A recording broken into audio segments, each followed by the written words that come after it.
Unomanga wena.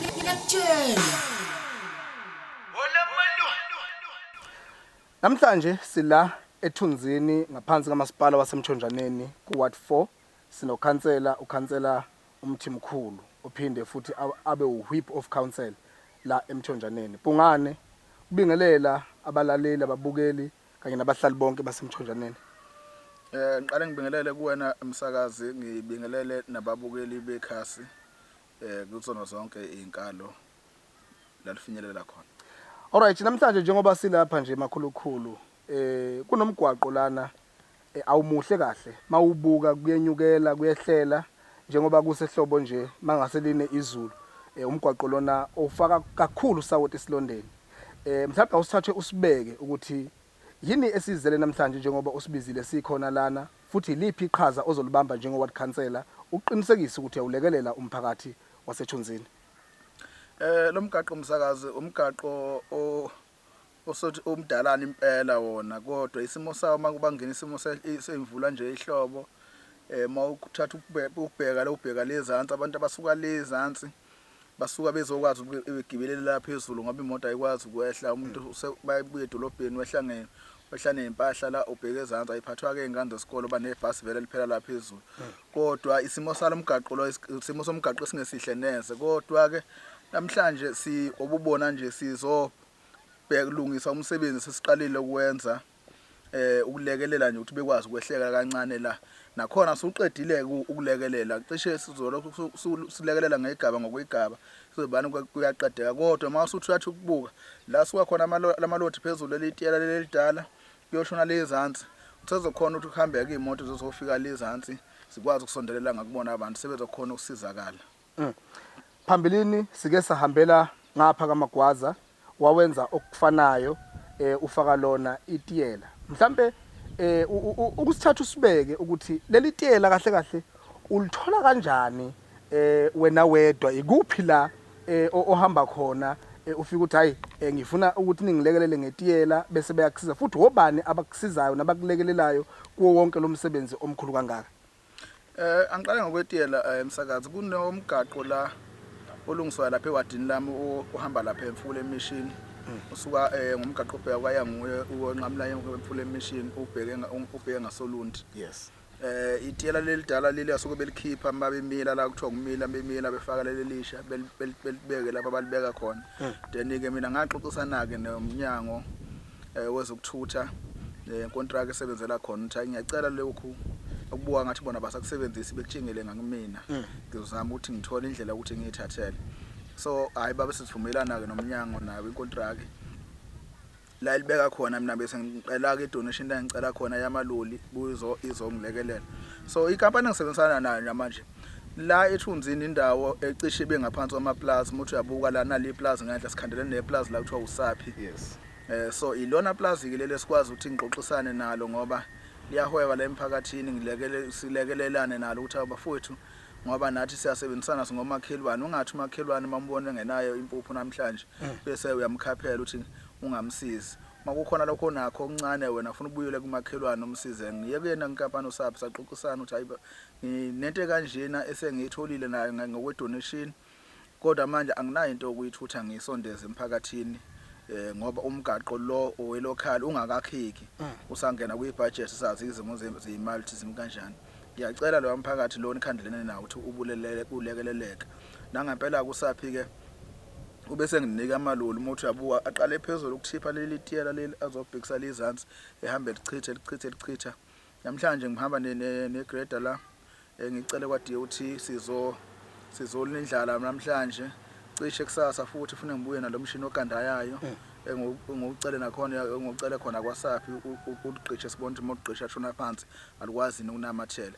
Konke ke lokho sikwenze ngokwe-donation, ayikho imali abakhokhi bentela isebenzile. Mhlawumbe imali abakhokhi bentela mayizoqala manje kuyigrade ngoba upetrol we-department, so mayizoqala khona, kodwa konke lokhu kuthela kuyalezantsi sikwenze nje ngokwe-donation kaSaphi.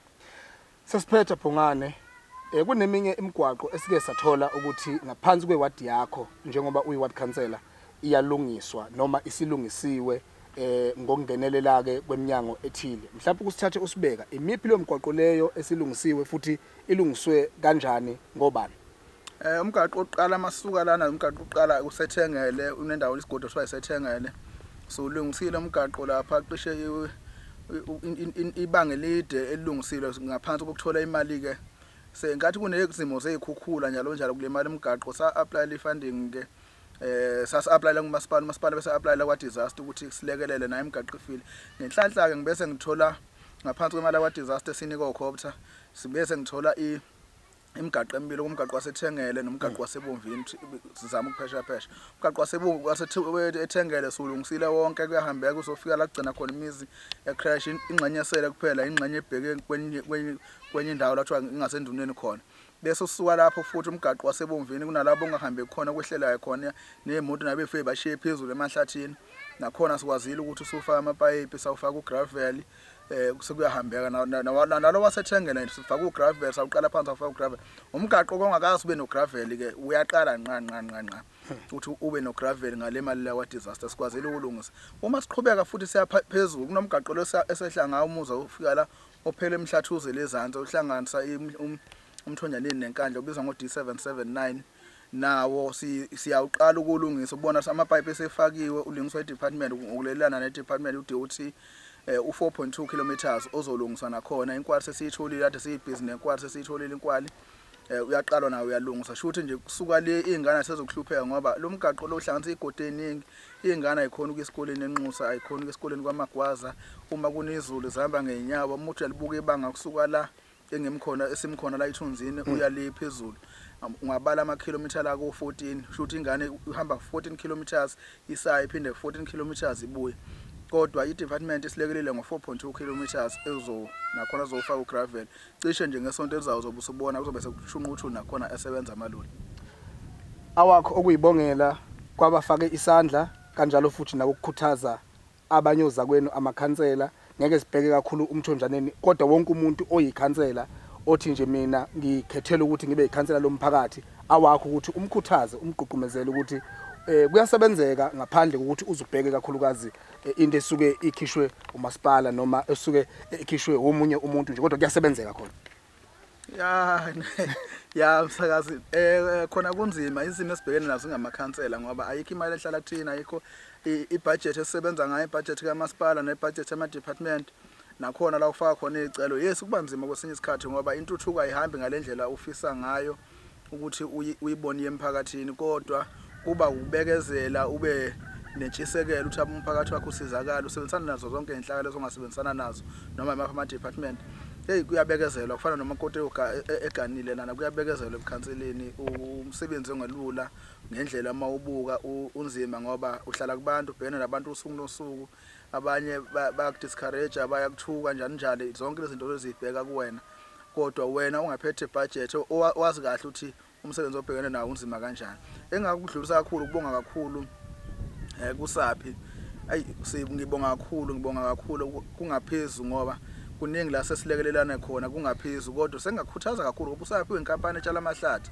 ukuthi nakuwona umphakathi lesikhandelene nawo ukhandelene nawo uSaphi wehlise kumhlungumeza kumshisela amahlathi njalo uma kunenkinga eyiba khona kuhlalwe phansi kuxoxwe ayikho into engaqoqwa asikho isixazululo esiqhamuka ngokuthi kuliwe asikho isixazululo sokuqhamuka ngokuthi kube kushiswa amahlathi kodwa isixazululo sokuqhamuka ngokuthi kuhlalwe phansi kuxoxwe kusetshenziswana yabona makusetshenziswana kuba kuhle kanjani uyakwazi ukubuyisela emphakathini kube nalesi simo esisibona njengamanje. Siyabonga kakhulu ukhansela Umthimkhulu ngesikhathi sakho Ospeson njengamanje sizophinda futhi sisuke sihambele khona ngapha eThengele siyobuka nje ukuthi ngabe ukulungisa komgwaqo ulungiseke kanjani njengoba usuke washo ukuthi ke kunemigwaqo elungisiwe uqinisekise ukuthi ngempela konke sikhuluma ngakho sikhuluma ngento ekhona futhi eyenzakalayo. Siyathokoza kakhulu Bhungane. Ngithokoza kakhulu emsakazi masiqede kubuka lo mgaqo lo sizodlula kunezindlela eziwu4 kaMagwaza lapha engifuna kwamhlanje uyihandover kumphakathi seyiphelile zama RDP ngizophinda ngishiye ikhiya komama nogogo bami esebekhandelwe izindlu ngoba nje lokho ngiqhubekile nje ngiyazama ukusiza umphakathi wakithi ngoba unguthumile uthi angawusiza angikwazi ukulala ungasizakele vele ngikuthonga ubungafiki nami masiqeda lapho ngizobe sendlulela khona futhi ngifike ngoshiya lezi ikhiya ezowupha ukuthi umphakathi wakithi uyasizakala. Ufakazi buzovela kulombukiso bhanyabhanya. Siyathokoza Bhungane. Thokoza kakhulu.